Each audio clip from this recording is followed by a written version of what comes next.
Hello बच्चों, आप सबको भीम कोचिंग सेंटर में स्वागत है। मैं विजय कुमार। उम्मीद करते हैं कि आप लोग मस्त होंगे, स्वस्थ होंगे और अच्छे से पढ़ाई कर रहे होंगे। तो हम लोग पढ़ रहे हैं लोग क्लास 12 का थर्ड हिंदी का थर्ड नंबर चैप्टर। कौन सा चैप्टर? तो क्लास 12 के हिंदी का थर्ड चैप्टर यानी संपूर्ण क्रांति हम लोग पढ़ रहे हैं लोग। जिसके लेखक कौन है? तो जिसके लेखक हैं जयप्रकाश नारायण जी। कौन? तो जयप्रकाश नारायण जी, जिनको हम लोग प्यार से क्या बोलते हैं लोग? जेपी बोलते हैं लोग। क्या बोलते हैं लोग? जेपी बोलते हैं लोग। तो इस हम लोग 6 क्वेश्चन पढ़ लिए थे लोग। आज 7वां नंबर क्वेश्चन हम लोग स्टार्ट करेंगे। 7 नंबर क्वेश्चन कर रहा है, बापू और नेहरू की किस विशेषता का उल्लेख जेपी ने अपने भाषण में किया है? यानी बापू और नेहरू का कौन सा वो बात है जिस बात को जेपी यानी जयप्रकाश नारायण ने अपने भाषण में कहा है? यानी जो संपूर्ण क्रांति जो भाषण है, इस क्रांति में उसकी विशेषता बताए हैं, यानी उसको बताए हैं। तो इसका आंसर होगा, जयप्रकाश नारायण का कहना है कि जब वह नौजवान थे, यानी जब वह नौजवान थे, बापू की बात को सुनते थे और बापू की कोई बात जेपी के विचारों से नहीं मिलती थी।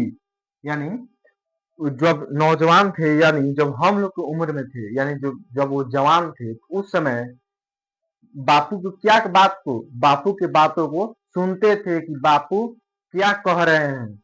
अगर उनकी बात, बापू की बात अगर जयप्रकाश नारायण जी को अच्छा नहीं लगता था, क्या नहीं लगता था? जब उनकी बात जेपी जेपी को यानी जयप्रकाश नारायण जी को अच्छा नहीं लगता था, अर्थात जेपी वह बात अच्छी से नहीं लगती थी, यानी विचारों उनकी नहीं मिलती थी, यानी जेपी जी के विचार नहीं मिलता था गांधी जी के विचारों से, अर्थात जेपी की बात उनको अच्छी नहीं लगती थी, तो वह सीधे बापू के सामने, किसके सामने? तो सीधे बापू के सामने, बापू का मतलब, बापू हम किसको बोलते हैं? महात्मा गांधी को बापू हम लोग बोलते हैं। तो महात्मा गांधी के सामने बोलते थे कि बापू यह बात नहीं मानते हैं, बापू हम यह बात नहीं मानते हैं। क्या नहीं मानते हैं? हम यह बात नहीं मानते हैं। बापू में इतनी महानता थी कि वह बुरा नहीं मानते थे। जो बापू थे यानी जो महात्मा गांधी थे, वह इतने महान आदमी थे, यानी इतना महान उनके अंदर महानता था कि वह इस बात की बुरा नहीं मानते थे कि हाँ, कोई मेरा बात नहीं मान रहा है। जेपी जी कहते हैं कि मैं जवाहरलाल नेहरू को हमेशा बड़ा भाई कहता था। क्या कहता था? जो जेपी जी थे, जो यानी जयप्रकाश नारायण जी थे, वह जवाहरलाल नेहरू को, पंडित जवाहरलाल नेहरू को क्या मानते थे? तो अपना बड़ा भाई मानते थे। वे भी मुझे बहुत मानते थे, वो भी मुझे बहुत मानते थे, यानी जो जवाहरलाल नेहरू भी थे, वो बहुत ज्यादा मानते थे जयप्रकाश नारायण जी को। मैं उनका बड़ा आदर और प्रेम करता था। यानी जब दोनों भाइयों में प्रेम रहता है तो छोटे भाई क्या करते हैं? बड़े भाइयों से काफी अधिक प्रेम करते हैं, उनका आदर करते हैं।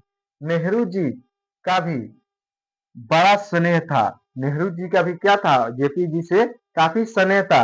मुझ पर मैं उनकी भी आलोचना, यानी मुंह पर, यहाँ पे मुझ पर लिखा गया है, यहाँ पे लिखना है मुंह पर, मुंह पर उनकी आलोचना करते थे। यानी जेपी जी जो थे, वो जवाहरलाल नेहरू के मुंह पर उनकी आलोचना करते थे, यानी उनकी बात उनको पसंद में नहीं आता था, उनको उनका विचारधारा जेपी जी के विचारधारा से नहीं मिलता था, तब उनके मुंह पर डायरेक्ट ये कह देते थे कि हाँ, आपकी बात हमें नहीं मानेंगे। उनकी आलोचना करता था, लेकिन उनमें भी बड़प्पन था। क्या था? उनमें भी क्या था? जवाहरलाल नेहरू में भी काफी बड़प्पन था कि वह भी बुरा नहीं माने। क्या नहीं माने? वे भी बुरा नहीं माने। यही बात जेपी जी अपने भाषण में कहते हैं। क्या कहते हैं? यही बात जेपी जी अपने भाषण में कहते हैं। क्या कहते हैं? जब बापू थे और जवाहरलाल नेहरू की बात जब सुनते थे, तो उनकी बात क्या होता था, अगर कोई कोई बात उनको अच्छा नहीं लगता था, यानी इनके विचारधारा से मैच नहीं करता था, यानी इनके विचारधारा उनके विचारधारा क्या हो जाते थे, जहां अलग हो जाते थे, उस बात को जेपी जी बोलते थे कि बापू जी, मैं आपकी बात से सहमत नहीं हूं, मैं आपकी बात नहीं मानूंगा।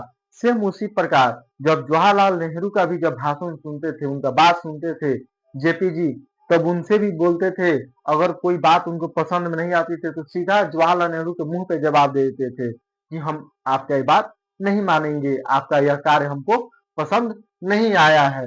8 नंबर क्वेश्चन का आ रहा है, भ्रष्टाचार की जड़ क्या है? भ्रष्टाचार की जड़ क्या है? क्या आप जेपी जी से क्या आप जेपी जी से सहमत है? इसे दूर करने के लिए सुझाव दे। क्या करने के लिए? दूर करने के लिए सुझाव दे। भ्रष्टाचार की जड़ क्या है? क्वेश्चन क्या कर रहा है? भ्रष्टाचार उनका जड़ क्या है? आज हमारे भारत देश में इतना ना भ्रष्टाचार बढ़ गया है, इतना भ्रष्टाचारी हो रहा है। देखिए, सब आदमी एग्जाम दे रहा है, बच्चा एग्जाम दे रहा है, सब क्वेश्चन लीक हो जा रहा है। हाल फिलहाल में ही नीट का पेपर लीक हुआ है।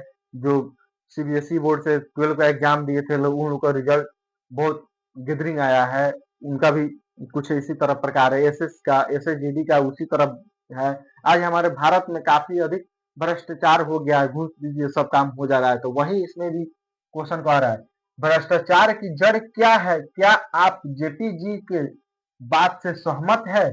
इसे दूर करने के लिए सुझाव दे, यानी इससे हटाने के लिए, इसको दूर कैसे किया जाएगा, उसको सुझाव देना है।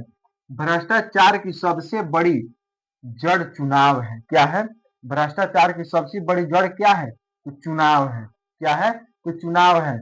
हाँ, हम जेपी जी की बात से सहमत हैं। क्या है? हाँ, हम जेपी जी की बात से सहमत है। इससे दूर करने इससे दूर करने के लिए हम यह सुझाव देंगे। क्या देंगे?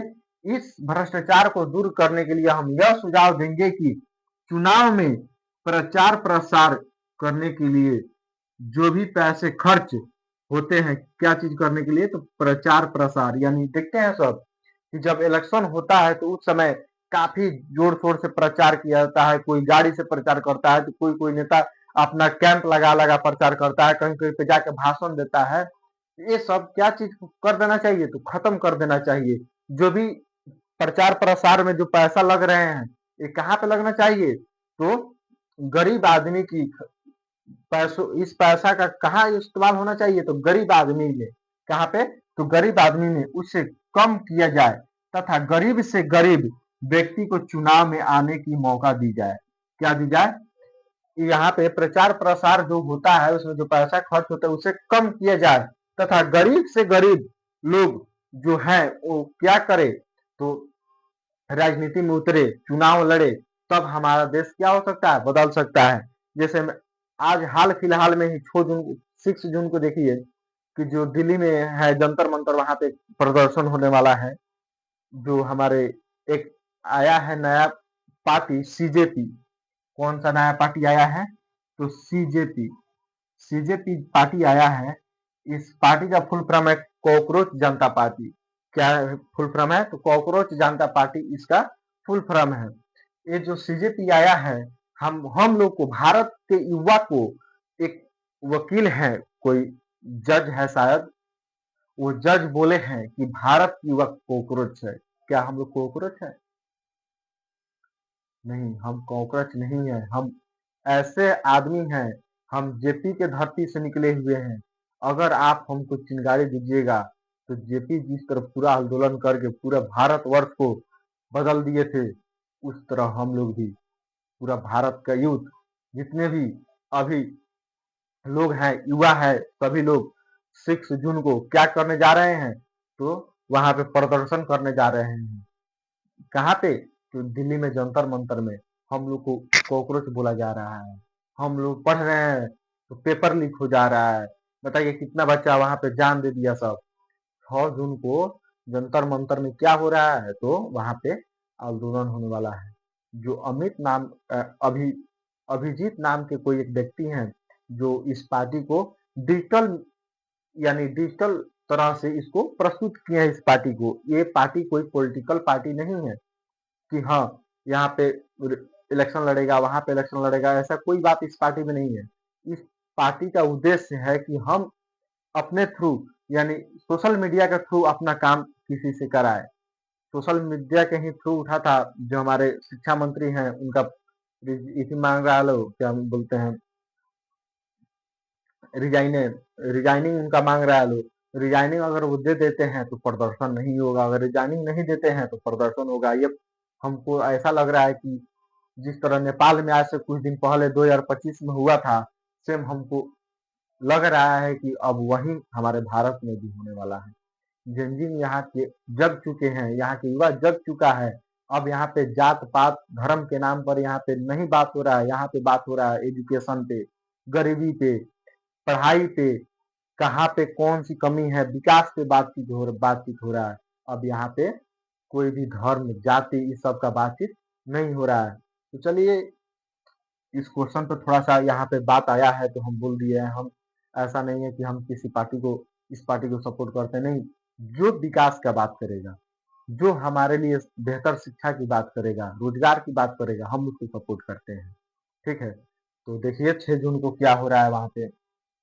9 नंबर क्वेश्चन को आ रहा है, संघर्ष समितियां से जयप्रकाश नारायण की क्या अपेक्षाएं हैं। संघर्ष स्मृतिया से जयप्रकाश नारायण जी की क्या अपेक्षाएं हैं।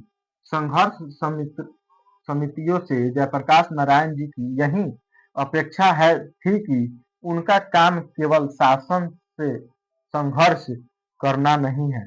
यानी जो उस समय जयप्रकाश नारायण जी की जो समितियां थी, यानी जितने भी सदस्य के लोग थे, उन लोग का सोच था कि केवल उनका जो भी लोग बैठे हैं अधिकारी, ऊंचे ऊंचे अधिकारी पे, उनसे शासन से संघर्ष से काम नहीं कराना है, बल्कि उनका नाम समाज के हर अन्याय और नीतियों के विरुद्ध संघर्ष करना है। क्या है, जयप्रकाश नारायण जी ये बात कहते हैं कि जितने भी विरोधी जो समाज में काम नहीं करते हैं, उन लोग से काम कराया जाए। गांव में चाहे छोटे अफसर घूसखोरी कर रहे हैं या छोटे कर्मचारी, जो भी लोग गांव में छोटे छोटे पोस्ट से होकर चाहे बड़े बड़े पोस्ट में, चाहे कितना हो बड़ा पोस्ट में हो, ये सभी लोग क्या कर रहे हैं, तो घूसखोरी कर रहे हैं। घूसखोरी करे या पुलिस के करे भी प्रकार की घूसखोरी चलती है। पुलिस में भी कई प्रकार की क्या चलती है, घूसखोरी चलती है। उनके खिलाफ संघर्ष करना है। किनके खिलाफ, तो भ्रष्टाचार के खिलाफ संघर्ष करना है। अर्थात गांव में तरह तरह के अन्याय होते हैं। क्या होते हैं, गांव में तरह तरह के अन्याय होते हैं। यह संघर्ष समितियों को उन सब का विरोध करना है। क्या करना है, जितने भी संघर्ष समिति के लोग थे, उन लोग को क्या करना है, छोटे छोटे मुद्दा से लेकर बड़े बड़े मुद्दा तक सभी को संघर्ष करना है, आवाज उठाना है, ताकि अधिक से अधिक लोग को सुविधा मिल सके, अधिक से अधिक लोगों को विकास मिल सके। जब हमारा देश भी विकसित नहीं होगा, विकास नहीं करेगा, तो क्या हम लोग को रोजगार मिलेगा, नहीं मिलेगा। हमारे देश में जब कल कारखाने लगेंगे, फैक्ट्रियां लगेगी, कंपनियां आएंगी, तब हमें वैकेंसी मिलेगा, तब हमें रोजगार मिलेगा। तब हम हमारे जो देश के युवा हैं, जो आज अपना भड़ास निकालने के लिए इस पार्टी को मजाक में बना था, इस पार्टी को सीजेपी जो पार्टी है, इस पार्टी ये पार्टी मजाक बना था। ठीक है, जब कॉकरोच जब बोला गया था, तो इस पार्टी ये पार्टी जो है, ये मजाक मजाक नहीं बना था। आज ये मजाक देखिए आज कहाँ से कहाँ एक क्रांति का रूप ले रहा है। बड़े से बड़े लोग इसका सपोर्ट कर रहे हैं। तो उम्मीद करते हैं कि आज की क्लास आप लोग को अच्छा लगा होगा। तो चैनल को सब्सक्राइब कीजिएगा, लाइक कीजिएगा और अधिक से अधिक बच्चों के पास शेयर कीजिएगा। धन्यवाद।